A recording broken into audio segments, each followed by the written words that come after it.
Alright guys, and welcome back to another video on the channel. Today we're going to be doing something similar that we did last video. Last video we looked at teams since their restart and ranked them with tier maker. This time around, now that the season is done, we're going to be ranking teams based on their whole season. Now the categories are the same once again, starting with god awful, underachieved, met expectations, overachieved or quality. Couple of teams for each one I can already think of, but before we get into the video guys, do make sure you have hit the subscribe button with the notifications turned on. Plenty of regular content as promised will be coming your way over the next couple of weeks, so stay tuned for all of that. Follow me on my socials as well, they're linked in the description below. Right, let's get into it. So yeah, as I mentioned, on tier maker once again, and starting off with Brighton and Hove Albion.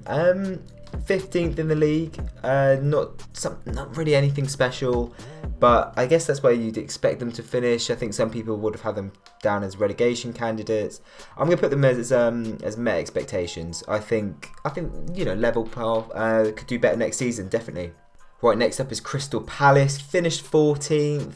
I mean, it's a pretty typical Palace season, but when are they going to sort of start to push into that top half bracket? I think they finished 11th or 12th last season. I'm between met expectations and underachieved for this one.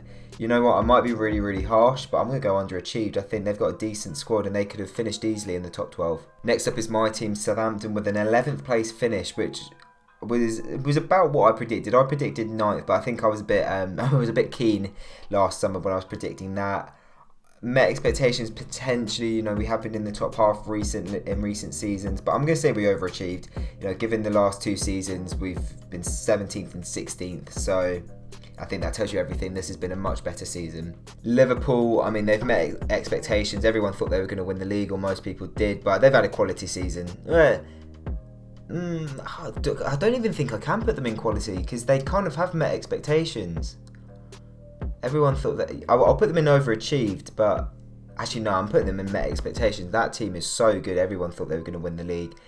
Next up is Manchester City. I'm going to say they've underachieved. You know, they should be winning the league as well. And on to Norwich. Now, a few people would have backed them for relegation, but I remember with myself personally, I backed them to have a decent mid-table finish. I think it's been a god-awful season for them. They've conceded so many goals, haven't scored enough. I think they finished on 21 points. You know, that's hardly anything when you're playing a 38-game season. West Ham United, again, this is a god-awful season for them, I think. With the players that they've got, you know, they started the season with Pellegrini as well, who I think was a good manager, but it just didn't work under him this season for whatever reason. Needs to be doing much better next year, because they got way too close to relegation for their quality and their standards. Aston Villa, they've stayed up. I think a lot of people expected that. Some people would have backed them for relegation. I could put them in overachieved, but I'll put them in met expectations. I think their squad was good enough to stay in the Premier League, and obviously they have done. Next up is Everton. I think they've underachieved. I wouldn't put it in god awful, but they've definitely underachieved, because I think I saw something. This is their lowest finish in 12th place for something like 16 years. You know, they are a team that needs to be in the top half every season, pushing for Europe, and they haven't done that at all. They haven't looked anywhere near that. So yeah, underachieved. Not a great season for Everton. Next up is Man United. Just got into the top 4. They finished 3rd actually, in fairness to them. But come January, February time, they were looking nowhere near. I guess you expect Man United to finish in the top 4. You could put them in overachieved, I guess, with Solskjaer. Not really much expectation, but I'll put met expectations. I think everyone expects Man United to finish in the top 4, but they finished 3rd. I don't think you would have thought they would be the best team outside of Man City and Liverpool. You know what, I'm going to be kind to Man United. I'm going to say they've overachieved. Next up, Sheffield United, easy one, quality. I mean, loads of people, myself included, backed them not only to get relegated, but to finish bottom of the league. Absolute stinker there from me. But they've had a sensational season. Unfortunately, they didn't get into Europe, but I don't think they'll be that bothered. 9th place in the Premier League in their first season back. Yeah, excellent season all round. Moving on to Burnley, another one, I'm putting them into quality. I think to finish in the top half is a really good finish for them. Sean Dyche, again, pulling the strings. I don't think anyone would predict them to finish top half. I think people would have predicted them to finish around maybe 12th, 13th, 14th. But yeah, they've had a really good season. I think quality. Going on to Chelsea now. Again, you know, I might put them in overachieved, only because it was Lampard's first season in the Premier League as their manager. potentially met expectations. You know, you'd expect Chelsea to get top 4, but no one was giving them much hope with the transfer embargo, with the addition of young players. I'm going to put them in overachieved. I think Chelsea have actually defied the odds a little bit to get into that top 4 spot. Moving on to Bournemouth, I mean, no one expected them to get relegated. I don't think. I'm putting them in god awful. Not much needed to be said about that. They've had a really poor season going down. And again, with Arsenal, I'm putting them in god awful too. To finish 8th is so poor. It's so below the standards that Arsenal have set themselves over there in the entire Premier League era. Okay, I think, was it last season they finished 6th, season before 5th. So they've had a few finishes over the last couple of years outside of the top 4. But to finish 8th, not even in a European spot, it's so below Arsenal standards.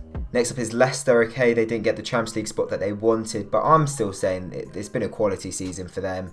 I mean, a lot of people backed them to get Europe because of their squads and the signings that they made last summer, but I still think it's been a really strong season for them to finish 5th. You know, it's a really good season from them. Okay, they're in the top 4 for so long. They'll be disappointed not to get Champions League, but to have been in the top 4 for that long, I think it deserves a lot of credit, and I'd say they've done more than overachieve. I think their season's been quality. Next up is Watford, the final relegated team. I'm going to put them in god awful again. I think it's below underachieving. It's worse than that. I didn't see it myself. I didn't see Bournemouth going down. I didn't see Watford going down. To be honest with you, I'm quite surprised that they've been so poor this season. The start didn't help. It took them like 10, 11, 12 games in the league to get a win. Sacked 3 managers this season. I mean, they deserve to go down, and it's been a god awful season for them. Next up is Newcastle. Now, this is an interesting one because I think a lot of people pre-season predicted them to actually get relegated. With Steve Bruce coming in, replacing Rafa Benitez, the signings didn't look great. I mean, they got Joelinton in. Of course, he's proven how much of a waste of money and time he's been. I'm gonna say they've overachieved. Now, from Newcastle United as a club, their standards, they should be top half, I think, you know, from what they've done in the Premier League. But with Mike Ashley and the lack of investment, and to have Steve Bruce, you know, no one gave them a chance really in pre-season, in fairness. And I think they finished 13th. Yeah, to be honest, I think they've overachieved with the squad that they've got. I think they've actually done quite well. Next up is Tottenham. Again, I mean, they got in the top 6, but 6th. I'm going to say they've underachieved. I mean, the start of the season was woeful. But from what Spurs have done over the last 4-5 seasons, you expect them to be a top 4 side.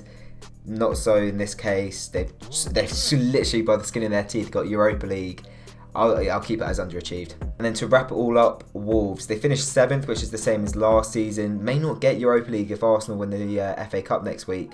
But if they win the Europa League, they get Champions League. So big couple of weeks coming up for Wolves. I'm going to say they've overachieved again. I think the way that they've balanced the Europa League with a thin squad and still done exceptionally well in the Premier League deserves a lot of credit and hasn't gotten enough, in my opinion.